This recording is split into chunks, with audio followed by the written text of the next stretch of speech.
Hi grade 10, so we're going to be doing longitudinal waves today. I'm hoping you have the two documents. The first one is the note entitled longitudinal waves, and then the second one is a longitudinal example and then questions on it. So you should have two documents on this. Now, starting off, longitudinal waves are very different to transverse waves. So a reminder, with transverse waves, we had our particles moving at right angles to the direction of the wave movement. With longitudinal waves, similar, except we've got waves in which the particles travel parallel to the direction of the wave. So that's now the difference between your longitudinal and your transverse waves. Okay, so with our longitudinal waves, the best way to represent it would be to be with a slinky. I don't have my slinky here with me at home, I'm afraid, but I will show you when we get back to school. But for now, you've sort of got to imagine it like an accordion, one of those old instruments. So there are positions where, or there are parts of the wave where your particles are compressed, and then there are parts of the wave where they have expanded. Okay, and we call those parts of the wave, the compressions are where your particles are squashed together, and then the sections of the wave where your particles have expanded, we call those the rarefactions. And your wavelength, just like with transverse waves, we also have a wavelength here. Your wavelength is the distance between either two compressions, or, so in the diagram I've shown you with two compressions, but it can also be the same with between two rarefactions, and it'll be the same length. Okay, now with transverse waves, one of the examples I gave you was light. Okay, light was an example of a transverse wave. With longitudinal waves, the biggest example, the one that we focus the most on, is sound. Okay, so sound waves is the most important example of a longitudinal wave. If you are ever asked for an example of a longitudinal wave, you say sound waves. Okay, now sound waves, and actually all longitudinal waves for that matter, are quite interesting in that they cannot travel through a vacuum. So because the wave itself requires a medium to travel through, the medium needs to compress and expand to move the energy along. That means that we actually need a medium present, which means in a vacuum, for example, an area where you have absolutely no matter, you will not see longitudinal, well, you won't see longitudinal waves anyway, but longitudinal waves will not travel. So sound waves cannot travel in a vacuum. So if you are ever lucky enough to be in outer space and you try and talk to the person next to you, if you are in a vacuum, they will not hear you. Okay, sound waves require particles to travel through. And the cool thing about the speed then of sound waves is that the more dense your substance is, the more dense the medium is, the faster those sound waves will travel. Okay, so speed, there's two things I want you to write under the little thingy where it says speed. The first one is, okay, the more dense the media,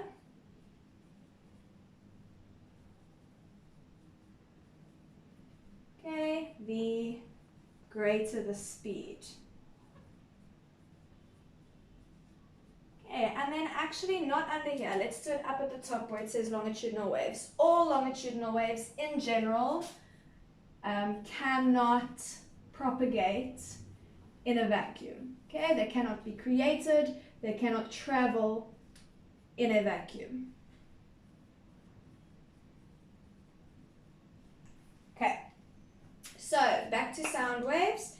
There are two sort of properties of sound that we're going to discuss. The first one is pitch, and then the second one is loudness. Loudness is just what we call volume in physics. Okay, so volume, like the volume of your speakers, that's the loudness.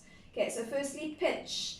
In the little line next to pitch, I want you to write down that the pitch depends on the frequency. Okay, the greater your frequency, the higher your pitch. And I'm hoping we remember frequency refers to the number of waves, the number of complete waves that propagate in 1 second.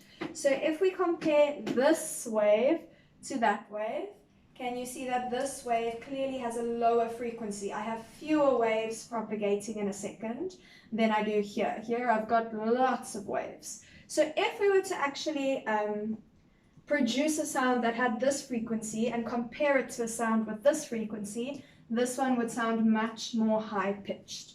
Okay, so underneath this graph, you're going to write for me, this is going to be a low-pitched sound, so a deeper sort of, who in our class has a very deep voice.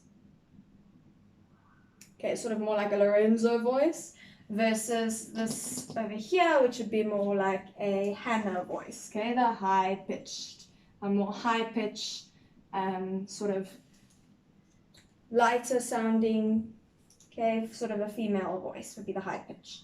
Okay, and then if we compare that to the loudness, or if we leave pitch and we go ahead and look at loudness, the loudness or the volume of a sound that we hear depends on the amplitude. If you compare these two, you can see they've got now the same frequency, but this has a much smaller amplitude than this. So the loudness depends on amplitude.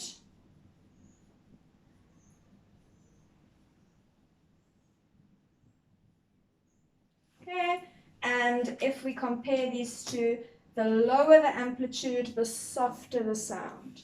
Okay, so the lower the amplitude, this one will have a softer volume, and this high amplitude will be much louder. Okay, so that's all we really need to speak about in terms of sound. The theory of sound, we will be doing lots of calculations with sound. We will also be talking about echoes, but we'll do that in a minute. The next thing I want to talk to you about is ultrasound. Okay, I'm sure we've all heard of ultrasound. It has lots of sort of medical applications. So first off, what is ultrasound? Ultrasound, this is when you have sound waves which are longitudinal. Okay, so longitudinal sound waves with a frequency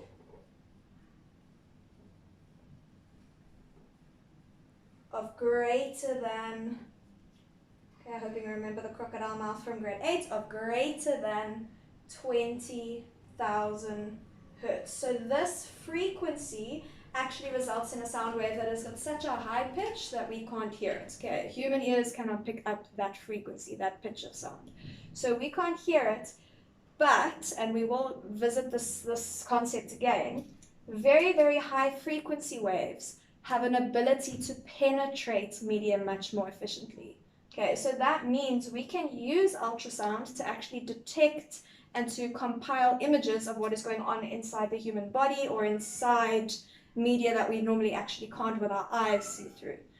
So with ultrasound, the way it works is you're actually going to have, okay, so here's our pregnant stick lady, okay, and we're going to shoot ultrasound waves at her, and what's going to happen is when those ultrasound waves, when that ultrasound longitudinal wave comes into contact with barriers, so anytime where the density of your medium changes, so for example between fat and muscle, or muscle and bone, or anything like that, when the density changes, some of those waves continue going through, they will continue to penetrate, and some of them will actually be reflected back. And we can actually then use computers, we can use technology to use what is reflected back to generate an image. Okay, so that's what happens. We're going to put longitudinal waves, ultrasound, we direct it towards whatever it is we want to see into, and some of those waves are reflected back out. Okay, so we've got ultrasound waves going in, some is reflected out. Okay, so some is reflected, and that is used to generate an image.